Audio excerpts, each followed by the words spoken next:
ধরনের ছল চাতুরি হাঙ্কি টাঙ্কি করে এই খুনিদেরকে আড়াল করা যাবে না। যখন আমরা বঙ্গোপসাগর দেখা যাবে যে ওই দিকে পালা, এর বাইরে আর পালানোর কিন্তু কোনো জায়গা থাকবে না। ক্ষমতায় আসে আর সর্বোচ্চ কতদিন?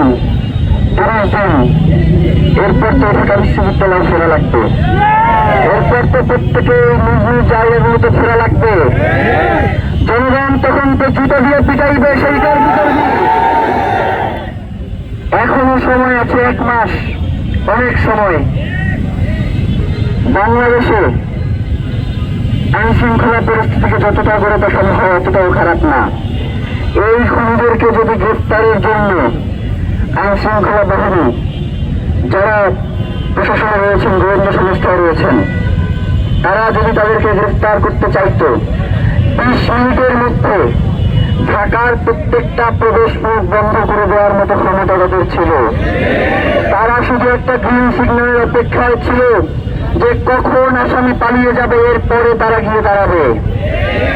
ততক্ষণ পর্যন্ত না পালিয়েছে, ততক্ষণ পর্যন্ত তারা এই ব্যাপারে কোনো পদক্ষেপ গ্রহণ করে নাই। ওই যে বলছে না যে আমাদের চার্জশিট 90% হয়ে গেছে, এর মানে হচ্ছে খুনিদেরকে ওরা 90% আড়াল করে ফেলেছে, আর 10% আড়ালের বাকি ছিল। কোন ধরনের ছল চাতুরি হাঙ্কি টাঙ্কি করে এই খুনিদেরকে আড়াল করা যাবে না। এখানে ছোট্ট ছোট্ট বাচ্চারা আসে, তারা হাতে ভাইয়ের এই লড়াইকে নিজের লড়াই মনে করে নিয়েছে।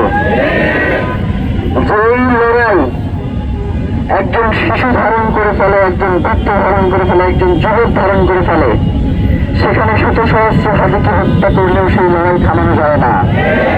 ফিলিস্তিনে প্রতিনিয়ত আমাদের মা ভাই বোনদেরকে হত্যা করা হচ্ছে। ফিলিস্তিনে কি আজাদির লড়াই থামছে? কাশ্মীরে কি আজাদির লড়াই থামছে? উইঘুরে কি আজাদির লড়াই থামছে? বসনিয়ায় কি আজাদির লড়াই থামছে? বাংলাদেশে আজাদির লড়াই থামবে না। একটা কথা রাষ্ট্রকে জানিয়ে দিতে চাই, আপনারা জুলাইকে ভুলেন না। জুলাই কিন্তু রাষ্ট্র বনাম জনগণ ছিল, আবারও কিন্তু রাষ্ট্র বনাম জনগণ হয়ে যাচ্ছে। আরেকটা জুলাই যদি আসে, কোনোভাবেই দিল্লিতে পালাইতে পারবে না।